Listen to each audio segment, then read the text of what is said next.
गांव के किनारे एक पुरानी हवेली थी। कहते थे कि वहां रात में अजीब आवाजें आती हैं। इस बार गांव के युवाओं ने तय किया कि वे हैलोवीन पार्टी इसी हवेली में मनाएंगे। पार्टी के लिए सभी तैयारियां हो चुकी थीं। डीजे, सजावट और डरावने कपड़ों में सजे लोग धीरे धीरे वहां पहुंचने लगे। चारों ओर नकली कंकाल, जाले और खून के धब्बे लगे थे। माहौल बहुत ही डरावना लग रहा था। रात के 12 बजे जैसे ही घड़ी की सुई ने हल्की सी आवाज की, लाइट अचानक चली गई। पूरा माहौल सन्नाटे में डूब गया। तभी एक अजीब सी ठंडी हवा का झोंका आया और किसी ने कानों में धीमे से फुसफुसाया, तुमने मेरी नींद क्यों खराब की? सब लोग डर के मारे चिल्लाने लगे और भागने की कोशिश करने लगे। तभी एक लड़की ने कहा, यह सब सिर्फ एक मजाक था। देखो, यह हमारा खास इफेक्ट था। लोगों ने राहत की सांस ली और वापस मजे करने लगे। लेकिन उसी समय किसी ने धीरे से कहा, लेकिन मैंने तो यह आवाज नहीं की थी। अगले दिन हवेली फिर खाली थी और किसी ने उस पार्टी की चर्चा नहीं की। शायद कोई कुछ जानना ही नहीं चाहता था। उस रात के बाद हवेली में जो हुआ उसे लेकर सभी चुप थे, पर गांव में अफवाहें फैलने लगीं। कुछ लोग कहने लगे कि उन्होंने उस रात कुछ अजीब साये हवेली के आसपास घूमते देखे थे। पार्टी में मौजूद एक लड़का अर्जुन इस घटना को लेकर परेशान था। उसे यकीन था कि उसने उस फुसफुसाती आवाज के पीछे किसी को देखा था, एक धुंधली आकृति जो धीरे धीरे उसकी ओर बढ़ रही थी। अर्जुन ने इस बारे में अपने दोस्तों को बताया, लेकिन सभी ने इसे उसकी घबराहट का नतीजा कहकर टाल दिया। अर्जुन के मन में हवेली का रहस्य गहराता गया। आखिरकार उसने तय किया कि वह अकेले उस हवेली में जाकर सच्चाई का पता लगाएगा। अगली रात अर्जुन अपने मोबाइल की टॉर्च लेकर हवेली पहुंचा। अंदर सन्नाटा था, पर अजीब सी ठंड और हवा के झोंके माहौल को डरावना बना रहे थे। जैसे ही उसने मुख्य हॉल में कदम रखा, उसे फर्श पर कुछ अजीब निशान दिखे। ये वही जगह थी जहां पार्टी के दौरान सभी खड़े थे। तभी एक भारी दरवाजे की चमड़ाती आवाज हुई और अर्जुन के हाथ से मोबाइल गिर गया। टॉर्च की रोशनी एक कोने में पड़ी। वहां एक परछाई झूल रही थी जिसकी आंखें चमक रही थीं। तुम यहां क्यों आए हो? एक गूंजती हुई आवाज सुनाई दी। अर्जुन की हिम्मत जवाब देने लगी, लेकिन उसने खुद को संभालते हुए पूछा, तुम कौन हो? वहां परछाई धीरे धीरे स्पष्ट होने लगी। वह एक महिला की आकृति थी जिसके लंबे बाल थे और सफेद साड़ी हवा में लहरा रही थी। वह बोली, ये हवेली मेरी है और जो भी यहां आया उसने मेरी शांति भंग की। अब तुम भी इसकी सजा भुगतोगे। अर्जुन चीखता हुआ भागने की कोशिश करने लगा, लेकिन दरवाजे खुद ब खुद बंद हो गए। उसकी चीखें हवेली की दीवारों में गूंजने लगीं। अगली सुबह अर्जुन का कहीं कोई पता नहीं चला। सिर्फ उसका मोबाइल और एक पुराना खून से सना हुआ साड़ी का टुकड़ा हवेली के बाहर मिला। गांव वाले अब हवेली के पास जाने से भी डरने लगे। कहते हैं, जो भी उस रात की सच्चाई जानने की कोशिश करता है वो कभी वापस नहीं लौटता। रोहित और अर्जुन के हवेली से लौटने के बाद भी उनके जीवन में कुछ ठीक नहीं रहा। अर्जुन गहरे सदमे में था। वह अक्सर रात में चीख कर उठ जाता और कहता, वह भी मेरे पीछे है, वह मुझे नहीं छोड़ेगी। रोहित भी इन घटनाओं को भुला नहीं पा रहा था।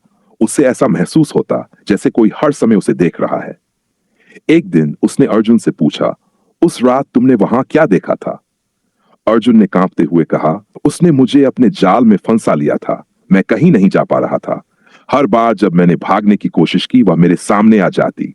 उसकी आंखों में इतना गुस्सा था कि मैं हिल भी नहीं सका।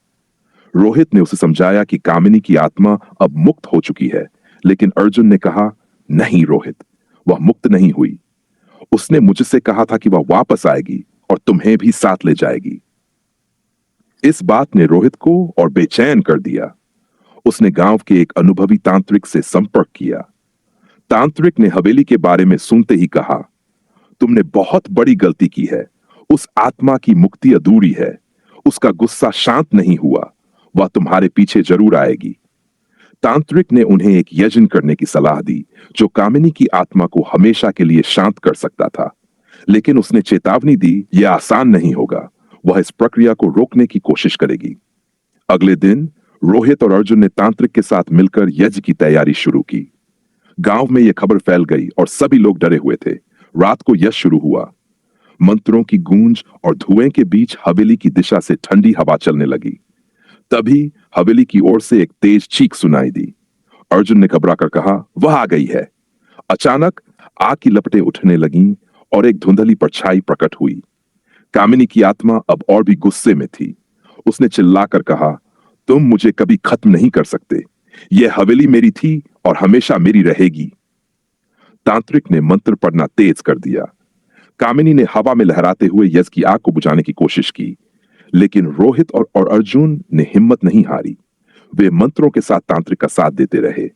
आखिरकार एक तेज रोशनी के साथ कामिनी की आत्मा चीखते हुए गायब हो गई। हवेली की दिशा से गूंजती आवाजें बंद हो गई। तांत्रिक ने कहा, अब वह हमेशा के लिए मुक्त हो गई है, लेकिन उसकी पीड़ा की कहानी इस हवेली में हमेशा रहेगी। गांव वालों ने उस हवेली को हमेशा के लिए बंद कर दिया। रोहित और अर्जुन ने राहत की सांस ली, लेकिन एक सवाल हमेशा उनके मन में बना रहा। क्या कामिनी सच में मुक्त हुई या वह कहीं और किसी और रूप में वापस लौटने की राह देख रही है? कामिनी की आत्मा के शांत होने के बाद सब कुछ सामान्य लगने लगा। हवेली अब बंद थी और गांव वालों ने उसकी ओर देखना भी बंद कर दिया। लेकिन रोहित और अर्जुन के जीवन में कुछ न कुछ अजीब जरूर घटने लगा। कुछ महीनों बाद रोहित के घर में अजीब घटनाएं होने लगीं। रात में दरवाजे अपने आप खुलने लगते, खिड़कियों से ठंडी हवा आती और कभी कभी किसी के कदमों की आहट सुनाई देती। शुरुआत में रोहित ने इसे नजरअंदाज किया, लेकिन एक रात कुछ ऐसा हुआ जिसने उसकी नींद उड़ा दी। रोहित अपने कमरे में सो रहा था। आधी रात को उसकी आंख खुली तो उसने देखा कि दीवार पर एक परछाई खड़ी थी। वह बिल्कुल वैसी ही थी जैसी उसने हवेली में देखी थी। परछाई धीरे धीरे उसकी ओर बढ़ने लगी। तभी एक गूंजती आवाज आई, तुमने सोचा मैं खत्म हो गई? मैं वापस आ गई हूं और अब तुम बच नहीं सकते। रोहित चीखते हुए उठा। उसकी मां उसके कमरे में आई और पूछा, क्या हुआ? लेकिन रोहित कुछ बोल नहीं पाया। अगले दिन उसने अर्जुन को बुलाया और सारी बातें बताईं। अर्जुन पहले से ही डरा हुआ था। उसने कहा, मैंने कहा था वह हमें नहीं छोड़ेगी। दोनों ने तांत्रिक से फिर से संपर्क किया। तांत्रिक ने उन्हें बताया कि कामिनी की आत्मा को पूरी तरह से शांत करने के लिए सिर्फ यज्ञ करना काफी नहीं था। वह अब रोहित और अर्जुन से जुड़ गई है। तांत्रिक ने कहा, उसे अपनी मौत की वजह से मुक्त करना होगा। उसकी आत्मा को वह इंसाफ चाहिए जो उसे कभी मिला ही नहीं। अगर तुमने उसकी कहानी का अंत नहीं किया तो वह हमेशा तुम्हारे आसपास रहेगी।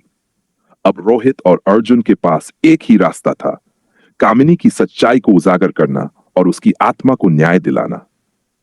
उन्होंने गांव के पुराने दस्तावेज खंगाले, पता लगाया कि कामिनी के पति, जिसने उसे धोखा दिया था, अभी भी किसी बड़े शहर में जिंदा है। रोहित और अर्जुन ने उस आदमी को ढूंढने का फैसला किया। कई हफ्तों की मेहनत के बाद उन्होंने उसे एक छोटे से कस्बे में पाया। वह अब बूढ़ा हो चुका था, लेकिन उसे अपनी पुरानी गलतियों का कोई अफसोस नहीं था। जब उन्होंने उससे कामिनी के बारे में बात की तो उसने हंसते हुए कहा, वह बेवकूफ औरत थी। उसके साथ जो हुआ उसने खुद ही अपने साथ किया। रोहित और अर्जुन का गुस्सा फूट पड़ा। उन्होंने तांत्रिक से एक आखिरी यज्ञ की योजना बनाई जिसमें उस आदमी को भी शामिल करना था। तांत्रिक ने कहा, कामिनी की आत्मा को न्याय तभी मिलेगा जब वह अपने गुनहगार का सामना करेगी। यज्ञ शुरू हुआ। जैसे ही मंत्रों की गूंज तेज हुई, हवेली की दिशा से फिर से ठंडी हवा चलने लगी।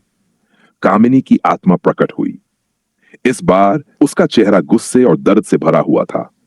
उसने अपने पति को देखा और कहा, तुमने मेरी जिंदगी बर्बाद कर दी। अब मैं तुम्हें भी चैन से नहीं जीने दूंगी। तांत्रिक ने आत्मा को शांत करते हुए कहा, नहीं कामिनी, तुम्हारा तुम्हारी मुक्ति में है। उसे उसके कर्मों का फल समय देगा। अब तुम इस गुस्से से मुक्त हो जाओ। कामिनी की आत्मा रोने लगी। धीरे धीरे उसका गुस्सा शांत हुआ और वह गायब हो गई। हवेली से आती डरावनी घटनाएं भी बंद हो गई।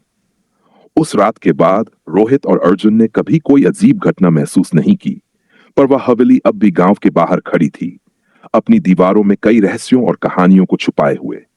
और आज भी अगर कोई उस हवेली के पास से गुजरता है तो उसे लगता है जैसे कोई वहां से झांक रहा हो, शायद कामिनी की परछाई।